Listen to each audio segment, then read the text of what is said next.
Hello and welcome to the podcast. We are the Hologrumps. My name is Colm. And I'm Liam. And we're here today to talk to you about Season 2 of Lost in Space. Now, before we do that, if we could get you to like and subscribe to the channel, just so you don't miss out on any of the content we put up here. We try to post twice a week, and you'll definitely be interested in what we're putting up. So, Lost in Space Season 2. Well, I think we can both agree, Liam, this came as somewhat of a surprise, how good it was. Yeah, because I saw season 1 when it came out, and I would have binged the entire thing. And it was kind of forgettable. I didn't really remember the show all that much. And then Colm says to me, oh, season 2 has just dropped on Netflix, so we might as well give it a go. Now, the season itself definitely improved. I mean, the character building in this season was phenomenal. I mean, first of all, you have John, the dad, trying to reconnect with his entire family, and he's actually you can see him making the effort. His family have finally warmed up to him. I mean, the mother is compromising her ideals just to protect her family. Don't want to go into too many details on that until we get into spoiler territory. We're going to avoid spoilers for a while, just in case you haven't seen it yourself, because this is something you'll definitely want to watch. Penny, if you don't know who Penny is, she's the daughter who didn't excel at any academics, and she has these feelings of inadequacy that are developed through the series. Yeah, it's kind of relatable for anyone to identify with this type of feeling of inadequacy from any sibling. You would have always had one sibling that was either better academically than you or one that was less academic than you, and you would have always felt this feeling of he or she is better than me, or maybe they're not as good as me. You know, that type of feeling that any sibling could have. And of course, the most relatable character is probably Will. It's a story about a boy and his robot, or a boy and his dog. We've all had those situations. Not all of us have had pets, but for those of us who have, you know for a fact, you get really attached to them. Will as well gives us a great viewpoint into the show, because he's the youngest member of the family, and we just get to explore things through his eyes, and who is this robot and why has it formed a relationship with Will. So, which is great. It's a great thing to have in the show. It has something for everyone really in it. Like, family relationship is at the forefront of which, through our entire lives, we identify with relationships more than anything else, because we all come from a family of sorts. We've all had relationships in our lives that have formed us as human beings. So when you look at these worlds of sci-fi, which is hard enough to connect with, because obviously we don't live in these fantastical worlds of sci-fi and robots and spaceships, but what we can connect with is family relationships. It is so accessible because there are actually stories for everyone. There's stories for kids, there's stories for adults, there's stories for pretty much anyone in the family. There are some stories that are overarching, the story progresses, you get little tidbits of information as you go through it, and that's definitely for the adults. And there's also great action scenes for the kids. There's some really dramatic moments. I mean, the world building in itself is just phenomenal.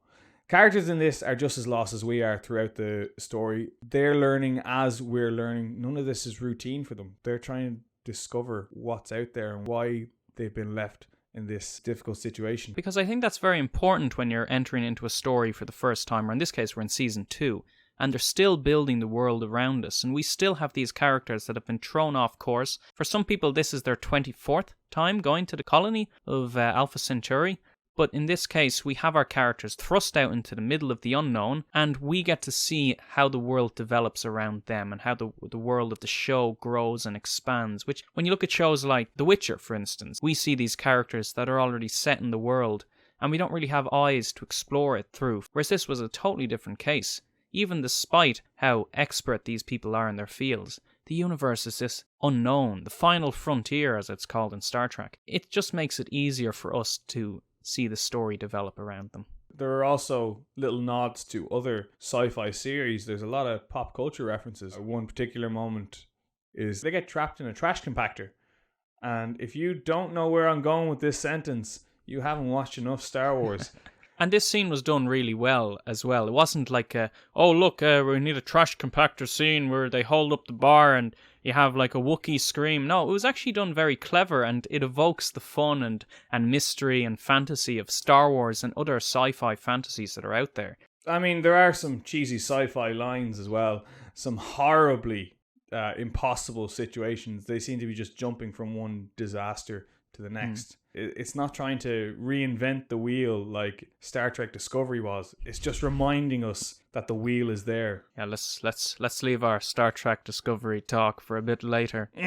Now, before we're just about to get into spoilers, so before we get into spoilers, just for the people who don't want any spoilers, we definitely recommend watching Lost in Space. If you're in any way a fan of sci-fi, get a Netflix subscription and check this out because it is well worth the viewing. Yeah, it just evokes the fun and mystery that we would have had from old sci-fi shows. This is what Discovery should have been. Yeah, the writers in Discovery could only hope they could evoke this type of show. So, moving on to spoilers now.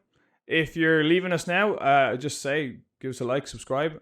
If you're not leaving us, well, I think we're going to touch on the same kind of points that you're going to enjoy as well. So, there were a few problems. We had no show is perfect. We had this thing that we've now coined as the Robinson effect. You've heard it first from here, where everywhere the Robinsons show up, everything just goes to hell. Like colonies that were doing perfectly fine. We go to that planet where the people from the Resolute are held up and they're trying to extract water. And lo and behold, the Robinsons show up and all the water is breaking the titanium and just turning it to dust and rusting it. They seem to be doing just fine before the Robins showed up. And let's not forget that they were on that planet and they got a hole in their greenery and they decided, oh, do you know what we should do? Boy, why don't we just go sailing?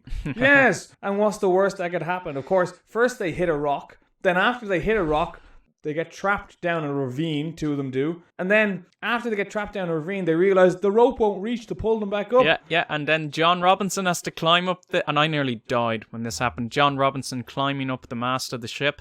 And then we see the bolts coming loose. And it's just like, these people have a good day ever in their lives. Apparently not, anyway. At least the Christmas tree didn't fall down at the start of the first episode. That would have been terrible. Now, we kind of disagree on this point, but I find that everything always works out for the Robinson family.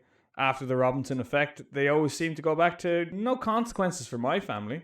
We didn't have time to really see the consequences of their actions because everything moved so fast at the end of season 2. But there was a huge consequence for the Robinson family because of what Maureen Robinson did by giving her access codes to Hastings, which caused the destruction of the entire Resolute, which I think is a gigantic consequence for all of the expedition group. True, but the Robinsons got off scot-free. They didn't really, though. They got split up, and the 3 kids end up with the robot at the ship of Grant Kelly, the father of Judy. They started this season lost in space. They ended this season lost in space. So your idea is the situation couldn't get any worse?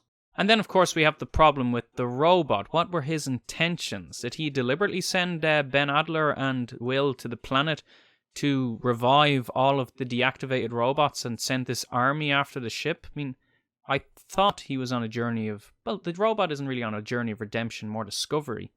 Was it his intention just to revive Scarecrow, or was it his intention to raise a robot army that could assault the station? Yeah, and the question is, were the robots actually intending to harm the humans or just get their engine back?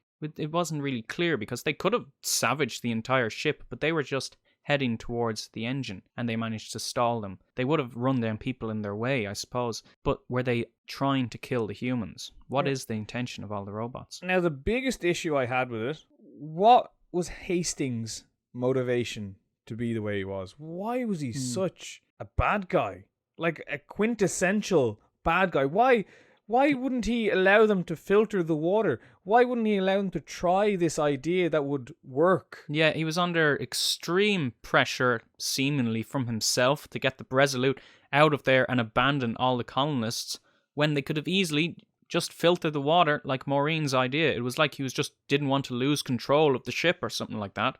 So he'd willingly sacrifice all the engineers. I mean, the ship needs them. Now, we know that after the lightning strike, the aliens were coming. You can understand he was acting through fear and he just wanted to get out of there, save himself more than anything. Because you can be damn sure if he was on that planet, he would have said, wait till I get there and then leave. Well, he's clearly a very selfish man. Yeah. Accumulating all the codes. And he's so impatient as well in regards to the robot and wanting to control the robot. He sees it as a tool, doesn't see it as a sentient life form. He just wants to drill a hole into its head, literally, and make it work. Give it a lobotomy, basically. He was kind of there as a foil for Maureen to act as a repercussion for what she did to get Will on board the Resolute, which I think works because it does show real-world consequences for Maureen's decision, which is a good way of contrasting this show to something like Star Trek Discovery, where Maureen, I suppose, could be seen as the Michael Burnham of the show, but with limitations, which is exactly what Michael Burnham should be. So we look at Maureen and she has this problem that she has to overcome. She got Will on board the Resolute, broke the rules, and now she has to pay the price. Even if the price is a selfish act by Hastings, it just shows good development for the character that they have to overcome these problems. Some of the best parts about this series, if you're wanting to watch this series, is the chemistry. The development between the principal characters compared to season 1. Season 1 is quite forgettable. Yeah, we started off in season 2 and I was like, I've already forgotten the names of these characters. It's been so long, I kind of just forgot about everything. I felt like the acting when I watched season 1, it was like a cast of people trying to find their feet.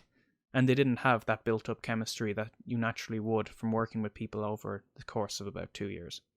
There were some really great emotional scenes in this as well. I mean, the one that springs to mind is Judy and John, when John's been impaled and he's been rescued. They have this really emotional scene where he thinks he's going to die and he's saying goodbye to his daughter. Yeah, this is a type of writing they could only dream of having. And it was really nice to see a scene like this. Personally, I just found it really nice to see a scene like this, which is just a trope at this stage of somebody racing to save their parent or guardian, and then the guardian just gives up and says, oh, you'll be okay without me. But I was expecting Judy to just break down and be like, I love you, Dad. But instead, she gives this rousing speech to him just about how dare you die on me right now and deprive me of another father. And she says that she needs him, which was a great moment of vulnerability for Judy, which is she's kind of felt like a flawless character. And she had this really emotional outburst, which showed great acting on the part of the actress. It just showed a great chemistry and dynamic between these two characters, because obviously John isn't Judy's biological father, but they really established the relationship very well in this episode. There's no animosity between her and the rest of the family. She's not seen as an outsider because she's not related to everyone in the family. She's their half sister. The only person she isn't related to at all is John. Yeah. But I love that she thinks that by giving out to him, it'll miraculously cauterize his wounds and heal him instead of him just going, goodbye. Yeah, that he'll just hold on. I liked it. I thought it worked because, again, giving up and just letting go is a very easy way for somebody just to die from them wounds. But he was moved enough by it to just keep fighting. Now, speaking of dying, is Dr. Smith dead? Now, we didn't really talk about Dr. Smith in this review, partly because it's a bit of a love-hate relationship. I think we have kind of a mixed opinion on it. I actually really like Dr. Smith in season 2. I find Dr. Smith is a bit of a MacGuffin. Well, she can do what the script needs her to do. Which is a little bit frustrating, to be honest. Yeah, I suppose she's kind of a mystery box, isn't she? We don't know her skills. I find it a bit weird that they give her a flashback where she owned a boat and then she's a sailor now. It informs us too quickly, too suddenly about these skills she has. The one thing you can understand is that she's just a manipulator, pure and simple. Always has been. Pure con artist. She allegedly dies at the end of the season. We don't know, of course, because the spacesuit that she was in drifts out into space with nobody in it. Because maybe there was one of them crates conveniently stashed away inside that room, which she managed to get into and get out of her spacesuit. Because at the end of the episode as well, the robot finds her scarf on board the Jupiter, which they take to Grant Kelly's spaceship. Now, the ending itself actually leaves loads to explore. Like I said, it leaves loads for us to delve into, just to discover. Where do you think it could go from here? Well, it has a lot of options, really. They obviously can look at where the origins of the robots came from. Like, for all we know, Grant Kelly is responsible for them. Maybe he went out into space 20 years ago, he got sucked through a wormhole, anything like that, and he began developing an engine to take him home, and maybe the engine took on a development of its own and a life of its own and started developing robots. We don't know. What I think, and what always is...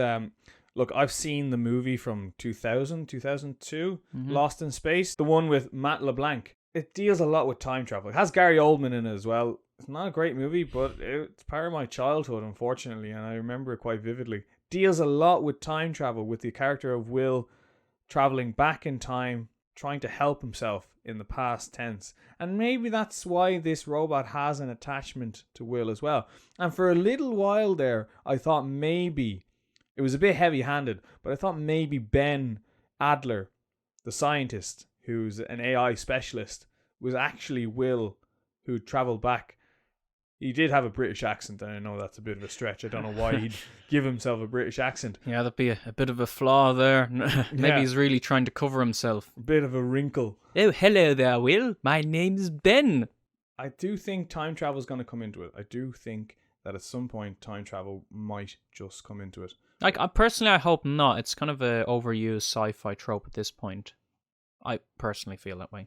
It kind of opens a lot of loopholes, and if the show doesn't deal with time travel, that's great. I'd rather it stay that way.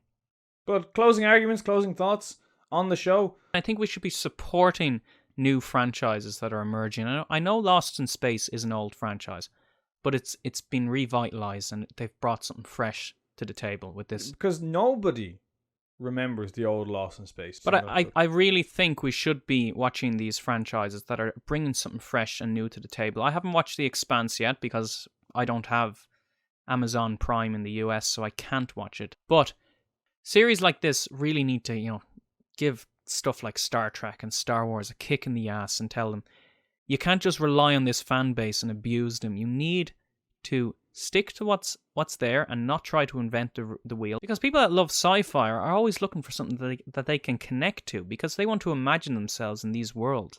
And if you look at something like Star Trek Discovery, we just can't put ourselves in these characters. I never want to be in the world of Star Trek Discovery. It looks bleak, abysmal, monotone. No fun and boring characters. Everything's blue. I felt that sci-fi aesthetic that they went for, just like Battlestar Galactica, worked for this show. With Star Trek, it needs to be much more colourful. But this isn't a Star Trek review.